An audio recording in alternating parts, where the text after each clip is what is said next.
இது மகிமை நேரம். பிதாவாகிய தேவனாலும் கர்த்தராகிய இயேசு கிறிஸ்துவினாலும் உங்கள் எல்லாருக்கும் கிருபையும் இரக்கமும் சமாதானமும் உண்டாவதாக. யோவான் 19 அதிகாரத்திலிருந்து சில வசனங்களை நான் வாசிக்கிறேன். அப்பொழுது பிலாத்து இயேசுவை பிடித்து வாரினால் அடிப்பித்தான். போர்ச்சேவகர் முள்ளுகளினால் ஒரு முடியை பின்னி அவர் சிரசின் மேல் வைத்து சிவப்பான ஒரு அங்கியை அவருக்கு உடுத்தி, யூதருடைய ராஜாவே வாழ்க என்று சொல்லி அவரை கையினால் அடித்தார்கள். இந்த நாளிலே நாம் இயேசு கிறிஸ்துவின் சிலுவை பாடுகளை பற்றி நாம் பார்க்கலாம். யூதாஸ் இயேசு கிறிஸ்துவை காட்டி கொடுத்தது முதல், பிதாவே உம்முடைய கைகளில் என் ஆவியை ஒப்புவிக்கிறேன் என்று இயேசு சொன்னது வரைக்கும் கடினமான பாடுகளை அவர் சகித்தார்.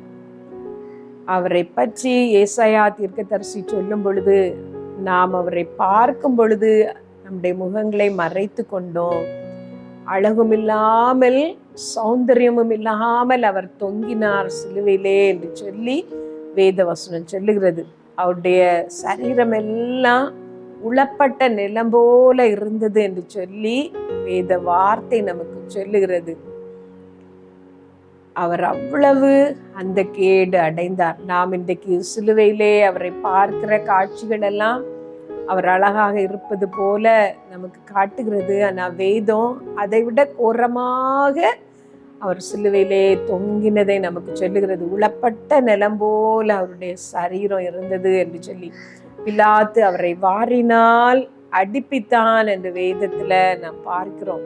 இவ்விரக்கமில்லாமல் அவருடைய சரீரம் முழுவதும் அடிப்பட்டதே நமக்காக என்று வேதவசனம் நமக்கு சொல்லுகிறது. நம்முடைய மீறுதல்களின் நிமித்தம் அவர் காயப்பட்டு, நம்முடைய அக்கிரமங்களின் நிமித்தம் அவர் நொறுக்கப்பட்டார், நமக்கு சமாதானத்தை உண்டு பண்ண ஆக்கினே அவர் மேல் வந்தது என்று சொல்லி வேதவசனம் சொல்லுகிறது.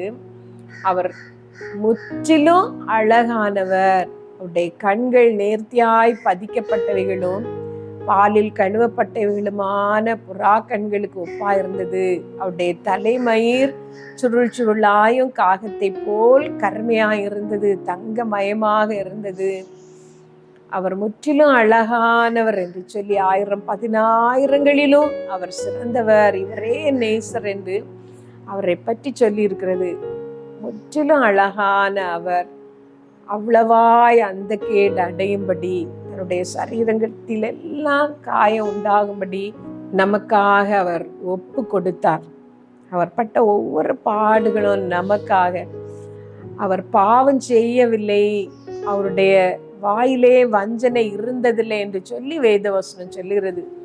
யூதாஸ் காரியத்தை அவரை காட்டி கொடுத்த பின்பு யூதாஸ் சொன்னார், குற்றமில்லாத இரத்தத்தை நான் காட்டி கொடுத்ததினால் நான் பாவம் செய்தேன் என்று. முற்றிலும் அழகான அவர், ஒரு பாவமும் அறியாத அவர், பரிசுத்தர் பரிசுத்தர் என்று போற்றப்படுகிற அவர், இரவும் பகலும் தூதர்களால் போற்றப்படுகிற அவர், தன்னுடைய வான மகிமை எல்லாம் துறந்து ஒரு மனிதனாக இந்த உலகத்திலே அவர் அவதாரம் எடுத்து அவர் பட்ட பாடுகள் எல்லாம் நமக்காக. இந்த உலகத்திலே அவர் வாழ்ந்த நாட்களில் எல்லாம் அவர் பாடுபட்டார். அவர் பாடுகளை சகித்து கொண்டே இருந்தார். அதன் உச்சகட்டமான பாடுகள், அவ்வளவு கடூரமாக மனிதர் அவரை நடத்தின விதத்தை வேதம் நமக்கு சொல்லுகிறது.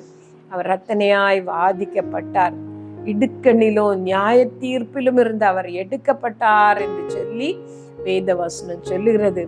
அவருடைய ஆலை மிதிக்கிறவனுடைய வஸ்திரம் போல அவருடைய வஸ்திரம் எல்லாம் சிவப்பாய் இருந்தது என்று சொல்லி ஏசாயா தீர்க்கதரிசி சொல்லுகிறார். நீங்கள் வெட்டி எடுக்கப்பட்ட கன்மலையை, தோண்டி எடுக்கப்பட்ட துறவின் குழியை நோக்கி பாருங்கள் என்று ஏசாயா சொல்கிறார். அவருடைய சரீரம் வெட்டி எடுக்கப்பட்டது, அவருடைய சரீரம் தோண்டி எடுக்கப்பட்டது, தோண்டி எடுக்கப்பட்ட குழியாய் அதிலிருந்து ஜீவ நீரூற்று நமக்காக ஓடினது, ஜீவ ரத்தம் நமக்காக புறப்பட்டு வந்தது. அவர் பட்ட பாடுகள், அவர் பட்ட அடிகள் எல்லாம் நமக்காக நமக்காக நமக்காக. அதனால்தான் வேத வசனம் சொல்லுகிறது, அவருடைய நாமத்தின் மேல் விசுவாசம் உள்ளவர்களாய் அவரை ஏற்றுக்கொண்டவர்கள் எத்தனை பேர்களோ அத்தனை பேர்களும் தேவனுடைய பிள்ளைகள் ஆகும்படி அவர்களுக்கு அவர் அதிகாரம் கொடுத்தார் என்று சொல்லி, அவர் அவ்வளவு பாடுகளையும் பட்டது நமக்காக. வேத வசனம் சொல்லுகிறது, அவர் தமது ஆத்தும வருத்தத்தின் பலனை கண்டு திருப்தியாவார் என்று சொல்லி. இயேசு கிறிஸ்துவின் அந்த ஆத்ம வருத்தத்தின் பலன் என்ன என்று யோசித்திருக்கிறீர்களா? நீங்களும் நானும் தான். நாம் அவரை நேசிப்போம், அவர் நமக்காக பட்ட அடிகளுக்காக அவரை நாம் ஏற்றுக்கொள்ளுவோம், நமக்கு எல்லாமாக அவரை கொள்ளுவோம் என்று அவர் முன் கண்டு அவர் திருப்தியானாராம். அந்த பாடுகள் எல்லாம் அவர் சைத்தாராம். அவர் வையப்படும் போது பதில் வையாமலும், பாடுபடும் போது பயமுறுத்தாமலும், நியாயமாய் தீர்ப்பு செய்கிறவருக்கு தன்னை ஒப்பு கொடுத்தார் என்று வேத வசனம் சொல்லுகிறது. அந்த கேடு அடைந்த அவர் முற்றிலும் உளப்பட்ட நிலம் போல ஆகும்படி தன்னை ஒப்பு கொடுத்த அவர் அந்த சிலுவையிலே தொங்கின பொழுதும் அவர் சொன்னது என்ன தெரியுமா? பிதாவே, இவர்களுக்கு மன்னியும், தாங்கள் செய்கிறது இன்னதென்று அறியாதிருக்கிறார்களே என்று சொல்லி. அவருடைய இரத்தம் எல்லாம் பிதாவே இவர்களுக்கு மன்னியும், பிதாவே இவர்களுக்கு மன்னியும் என்று சொல்லி சொல்லிதான் இந்த பூமியிலே விழுந்தது. உங்கள் பெயரை அவர் நினைத்தார் அந்த நாளிலே. நீங்கள் அவரை நேசிப்பீர்கள் என்று அவர் நம்பி திருப்தி அடைந்தார் அந்த நாளிலே. அவரை உங்களுக்கு எல்லாமாக நீங்கள் ஏற்றுக்கொள்வீர்களா? இயேசு கிறிஸ்து பட்ட ஒவ்வொரு பாடுகளும் எனக்காக, அவர் சிலுவையிலே ரத்தம் சிந்தினது எனக்காக. எவ்வளவு பெரிய பாவமானாலும், எவ்வளவு பெரிய தப்பு என்னுடைய வாழ்க்கையில இருந்தாலும் அதெல்லாம் கழுவ அவருடைய இரத்தம் போதுமானது என்று சொல்லி நீங்கள் விசுவாசிப்பீர்களா? இயேசு கிறிஸ்துவின் இரத்தம் சகல பாவங்களை நீக்கி நம்மை சுத்திகரிக்கும். அவருடைய இரத்தம் போதுமானது.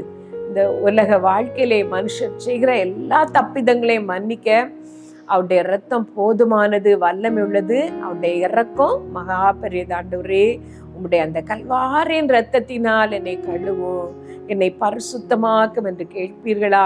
அவருடைய பாடுகள் எல்லாம் உங்களுக்காக என்பதை ஏற்றுக்கொள்வீர்களா?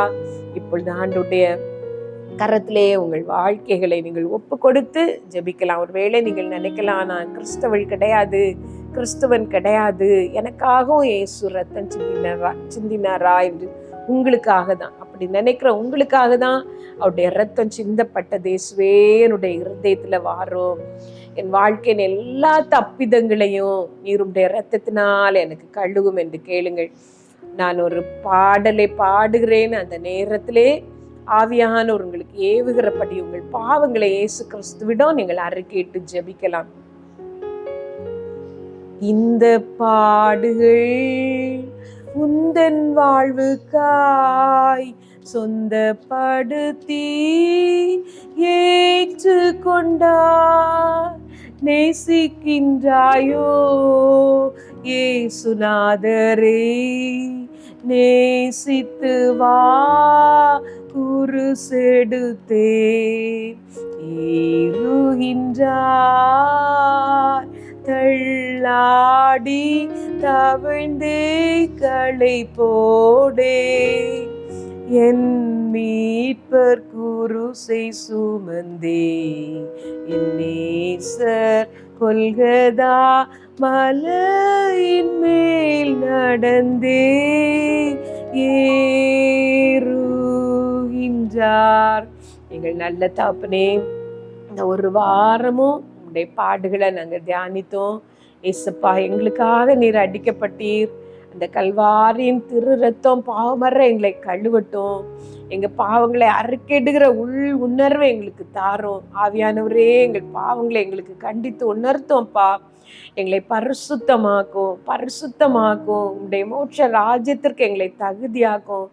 எங்களை ஒவ்வொருவரையும் ஆசீர்வதியப்பா. எங்களை ஒவ்வொருவரோடும் உடைய கிருபை கூட இருக்கட்டும். ஏசப்பா, அவருக்கா கூட இந்த மகிமை டிவிக்காக ஜெபிக்கிறோம். அதன் தேவைகள் எல்லாத்தையும் நீர் சந்தியும் ஆண்டவரே. அதை ஆசீர்வதியம்ப்பா. இயேசுவின் நாமத்துல நாங்கள் அதை ஆசீர்வதித்து ஜெபிக்கிறோம்.